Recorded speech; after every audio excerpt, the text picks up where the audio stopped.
Hi, it's Dan from Tornado Talk. The way we keep this show free for everyone is with your support. And with the holidays around the corner, you might be searching for a perfect gift. We have a special offer right now. Order an Eton Zone Guard Plus AM/FM Weather Alert radio and 2 Tornado Talk koozies for just $25. We'll deliver it to your doorstep absolutely free. Just click on the weather radio icon on our website, tornadotalk.com. That's tornadotalk.com. The only way we can continue to make this show available free is with your help, and we thank you in advance. This is Tornado Talk, a podcast about one of nature's most fascinating phenomenon. Share your tornado story with us by email, Jen and Dan at tornadotalk.com. That's Jen and Dan at tornadotalk.com. Now, meteorologists Jennifer Naramore and Dan Holliday. Tornado Talk is on. It happens again each time this year when witches, ghosts, and goblins appear. Black cats and monsters go bump in the night. Unexplainable things that fill us with fright. All of us have different things we fear, and the Halloween season brings many of those things to life. But nature has its own terrifying moments that happen year-round. Nothing can be quite as jolting as witnessing an actual tornado. Look at the debris. Look at all the debris. Look at all the debris in the air. Folks, please, we plead with you. You absolutely have got to get down. On this episode of Tornado Talk, we pose the question, what do you think is the scariest looking tornado? This is Frightening Funnels. More substantial, very heavy damage, and I'm positive that I hope everybody took shelter there. It was really bad. Andrew Nicholas lives in Toronto, Canada. By day, he's a fitness instructor, and by night, he spins house music as a club DJ. Andrew admits he's also fascinated with tornadoes. In my spare time, that's generally what I do. I mean, it's like a guilty pleasure of mine. When I was a kid, I saw the movie Twister, and I just got into tornadoes from there, and I just started watching YouTube videos and, reading up about them and reading like general knowledge on them. I'm nowhere near as experienced as some chasers out there, like say Reed Timmer or anybody like that. The twister that seems scariest to him occurred more than 1,100 miles away from his home in Moore, Oklahoma on May 3rd, 1999. Why I think the May 3rd, 1999 is the scariest is for many reasons. One of them being that it had the highest recorded wind speed ever on Earth near Bridge Creek, and it was 301 miles an hour. And that's a scary thought in itself. And when I looked up videos of this tornado as it was going through Moore, I've never seen debris flying around a tornado so intensely as the Moore tornado. I was watching. When you see the tornado crossing I-35... Anybody caught in this thing is going to be injured. They need to get off now if they're listening to the radio and find a safe place. They got emergency crews running everywhere down the road here, Mike. We're coming up just northwest of Westheimer here, about 4 miles, tracking northeastbound with this tornado. There is the tornado on the ground. You're at South 89th Street and I-35. That's just to the south of Crossroads Mall. You're looking toward the southwest from Crossroads Mall. Large explosion. And there's... Large explosion. Explosion. Tremendous, folks. We have to just express Large to you explosion. This is 200 mile per hour winds plus now moving toward I-35 in Moore. It's completely black, and I've never seen debris whipping around a tornado so fast. I just can't imagine what people were going through while living through that. I think I'm so awestruck, but I'm so scared by it at the same time. KFOR Television in Oklahoma City stayed with live coverage throughout the devastating event. We're in view of Tinker Air Force Base at this time. I've counted 6 lightning strikes directly to the Tinker Air Force Base in front of this tornado. I mean, Tinker's just getting pelted with lightning strikes. It's unbelievable. The Moore is totally without power. I mean, it's black, Mike. There's just a few scattered lights on. Moore is totally without power. But right now, the main concern is Tinker Air Force Base. This thing is tracking right for it, Mike. Watching that news coverage is another reason that just makes it so scary, because you can hear everybody telling people to get below ground, that they're really, truly terrified for the people of Moore. I think that's what makes the tornado so scary to me is the news station's concern for the people of Moore, and the way you could hear the panic in their voices, and just seeing that tornado like moving faster than, like, it was moving debris faster through the air than any other tornado I've seen. You know, to me it's like right up there with like Pampa, Texas, June 8th, 1995, where you could really see a clear debris field in the tornado, and it just makes it look terrifying to me. Tyler Hudson of Lubbock, Texas tells us about a unique event that occurred on May 27th, 1997, Gerald, Texas. To Tyler, it was the scariest tornado ever. We got everybody to the back of the bathrooms in the store, and as we got back there, that's when it hit and blew all the windows out, and we could hear it going over top of the roof, and then we could hear it pass over. Shortly before 3:45 in the afternoon on that late May day, a violent tornado tore into Gerald, Texas, killing 27. The twister was rated an F5 on the Fujita scale. The tornado blew homes completely off their foundation and swept away the remains. Asphalt was scoured from roads, and vehicles were bounced for up to a half mile from parking places. Doug Crisp tells us that some of his neighbors and friends lost their lives and property in Emporia, Kansas on June 8, 1974. Some say it was the scariest-looking tornado they remember. The storm ripped through the northwest side of Emporia, killing 6 and injuring 200. At one point, the twister was a half mile wide and was on the ground for 38 miles across 3 counties. Chad Omid of the National Weather Service in Topeka told KVOE Radio how the storm evolved.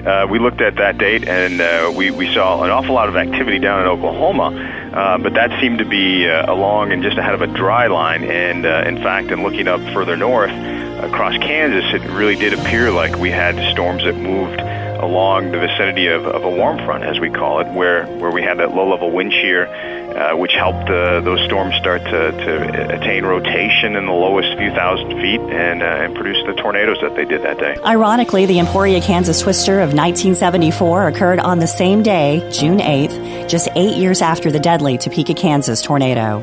On June 16, 2014, Randy Dean Hicks with Outlaw Chasers sought out a severe weather setup in Nebraska. Randy says of all the tornadoes he's tracked, this ranks as the scariest. Pilger, Nebraska. Oh, wow, this is coming our way, Randy. I know it is. Well, Pilger was something you don't see every day. It was coming right at us, too. That was what made it a little more interesting.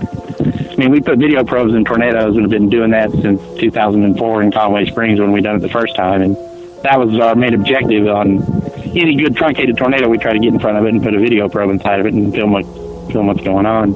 And that particular day, when the tornadic storm formed, we had cut down into a dirt road and was in a position to deploy. But usually you can have a tornado crossing in front of you and you can deploy. But this one was just coming diagonally straight at us. So after we deployed, we didn't really have a lot of places to go. So we just had to keep backing up until it finally jumped the road in front of us. A supercell thunderstorm moved across portions of Nebraska on a Monday afternoon. In all, it produced 5 tornadoes. Well, I mean, it got real powerful real quick. When we first deployed our video probe in it, and it sideswiped it, I mean, it was just in the formative stage. It had multiple vortexes, and it was kind of dancing and twirling, and by the time it crossed the row of trees, about 70 yards in front of us, and then went in behind the trees and came out the other side, it was already a very powerful truncated tornado. Then, of course, it turned into twins. It developed a new tornado just off to our right, which they often do. That's why storms like that will educate you if you don't know what you're doing. Anytime you get a really strong, powerful tornado and you're within a close proximity of it, and, in that, what they call the SUG zone or the danger zone, it always heightens everything. And just, that it went right into town and seeing what it did to the town in just a matter of mere seconds, that's always something that's not easy to deal with. I've seen it before at Joplin and Greensburg both. I was at both of those places. It's something you never get used to, but it's just part of chasing. I mean, it's not all fun and games. Some of the most frightening things happen in the night. We can't see what's coming, and that's what happened on June 8th, 1984 in Barneveld, Wisconsin. 42 Iowa County, 1033, we need 1052s. Condition check. Barneville, village of Barneville is requesting all the assistance they can get. Tornado has touched down, requesting all the assistance they can get. Matt Sellers of Pueblo, Colorado, has read up on and believes this could be one of the scariest tornadoes ever. Just after midnight, a series of twisters swarmed southern Wisconsin. Just before 1 a.m., the town of Barneveld was hit. 90% of the community wiped out. 93 homes were destroyed. 64 others were damaged. It was rated an F5. Roger Edwards at the Storm Prediction Center says the scariest and most influential tornado to him might have led him into the forecasting role he has today. Anyone in the sound of my voice, there is a tornado on the ground near the Sykes Center area in Wichita Falls. Please take cover.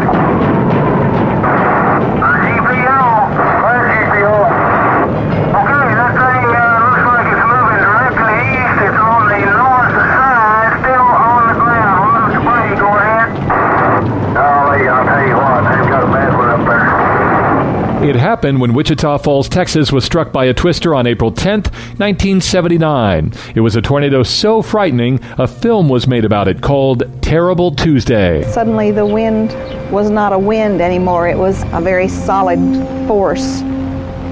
I heard the sound of my voice as the air was pulled from my lungs. The sensations were of being pounded and hit and stabbed. It was violent. It was very, very violent. And my intention at that time was not so much to live as it was to be able to endure whatever I had to endure until the end, whatever that was going to be. The Wichita Falls, Texas tornado, April 10th of 1979. High contrast, violent, 1.5 mile wide wedge tornado plowed through town. Did an enormous amount of F4 damage. Some people say it was probably an F5. There was so much rubble and so much damage that it was hard to determine what debris came from what property. And it was just all strewn and piled up in parts of town. Unfortunately, that tornado did kill over 40 people, and it crossed US 287 and threw cars off the road, some of whom had left homes that were not hit in order to escape the tornado, tragically enough. The effect on me was not just the facts of the event, which were intense enough, the photos. The next day in the Dallas Times-Herald, and I was just a kid at the time, but the next day there was a full-page spread on the tornado, and at the top center of the page, all across the page, was Leon Houghton's famous photo of the wedge tornado with a small house in the foreground, very high contrast. I cut that picture out and put it on the wall opposite my bed so I could wake up and see it every day. And I did for years and years until I went off to college and the photo crumbled and I lost it. But that spawned a desire, an intense desire, to learn to forecast tornadoes and to try to prevent that kind of tragedy and help people to prepare for tornadoes. Basically, that tornado, more than any other, was responsible for my career and my intense interest, even though I liked tornadoes before that. And so that was probably the biggest and most meaningful tornado event in my life, even though it was one I never did see. Nathan Jurgensen studied meteorology at the University of Nebraska-Lincoln and now is a forecaster for the company Weather or Not in Shawnee, Kansas. He says there's one devastating tornado that would have to be the scariest of them all. As for the scariest tornado that I've ever seen video of, and I think this tornado goes without saying, but the Joplin tornado, specifically Jeff Petrowski's video, and I think it's Scott Peak's video. Outside watching the tornado form, at first, you see the circulation on the ground and it's power flashes, and so there's definitely circulation on the ground. And I don't know if they're fumbling with the camera or not, but the view all of a sudden drops down to the ground right in front of them. So you lose sight of the tornado, and in the matter of, I'd say, 3 to 4 seconds that it takes for them to recover, they zoom back up to view the tornado, and it's all of a sudden just this large stovepipe becoming wedge tornado, and it's just incredible how it essentially goes 0 to 60 mile per hour in a matter of a couple seconds there. And to me, it's just kind of a testament of how strong that tornado was that day. And then you get to Jeff Petrowski's video, and he's coming into town and he's telling people that, you know, there's this tornado approaching and that they need to seek shelter. Hey guys, the tornado's trying to come down right here. The winds are on the north and it's coming back around. The tornado's right here. It's coming on the ground right here. All right, get the sirens going. Get the sirens going. I'm telling you. And then his video of the damage as it's occurring. Ma'am, this is a Jeff Petrowski storm chaser. I have a large destructive tornado and on the southwest side of Joplin. Notified, large tornado on the ground doing massive damage. What is it? F5. It's an F5 going through the city. F5 county. Oh my God. Large power flashes in the city, and you're just thinking to yourself as you watch this and you hear reports of this that something terrible is happening. The Weather Channel had their great tornado hunt. Basically, they were in southwest Missouri there, and they were not far behind this storm that was dropping this, you know, tornado. And I can just remember, you know, Mike Bettis and Dr. Forbes not far behind this tornado, and they get into Joplin, and they're one of the first people there.